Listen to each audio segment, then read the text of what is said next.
Hai semua, kali ini saya mau share resep yang sedang viral ya, odading Mang Oleh. Untuk resep odading viral kali ini, saya menggunakan resep yang tanpa ulen. Jadi semua bisa coba ya. Resep ini juga ekonomis loh, jadi cocok banget untuk jualan. Odading yang biasa disebut roti bantal, teksturnya padat, lembut, dan manis. Bisa dikreasikan dengan wijen atau tanpa wijen. Kali ini saya buat yang tanpa wijen ya. Oke, langsung aja dibuat yuk.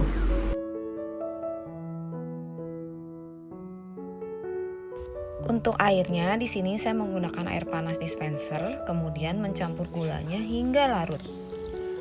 Setelah gula larut, kemudian pastikan airnya sudah tidak panas dan masukkan raginya.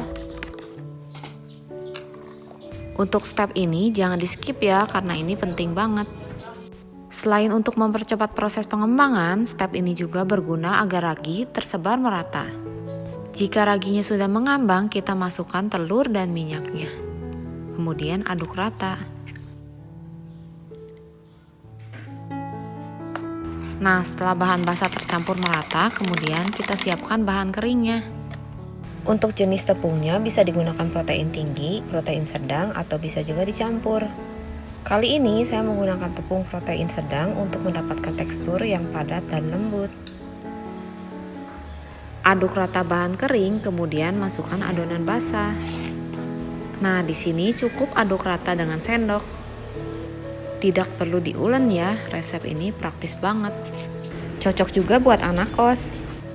Contoh adonan yang baik, di sini adonannya tidak lengket ke wadahnya, tapi masih bisa diaduk dengan sendok. Saran saya, jika baru pertama kali mencoba resep ini, tuang cairannya sedikit demi sedikit. Karena kelembapan tepung berbeda-beda. Dan pergantian bahan juga berefek berbeda ya. Setelah tercampur rata, tutup dengan lap kering atau cling wrap. Dan diamkan hingga mengembang 2 kali. Proses pengembangannya tergantung suhu di tempat masing-masing. Setelah adonan mengembang, kemudian balur tangan dengan minyak dan kempeskan adonannya. Ambil adonan, kemudian pindahkan ke tempat rata untuk menggilas. Taburkan sedikit tepung pada permukaan.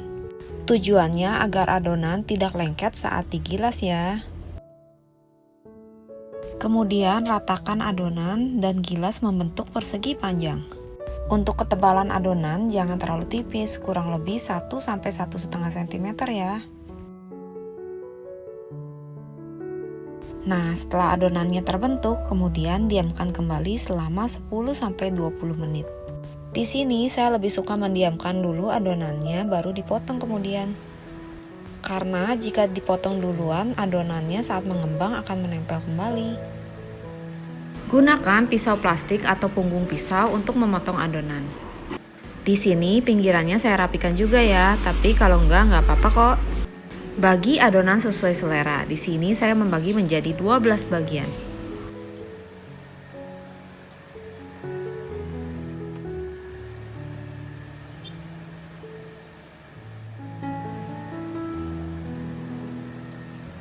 Setelah semuanya terpotong, kemudian panaskan minyak dan goreng dengan api kecil sampai sedang.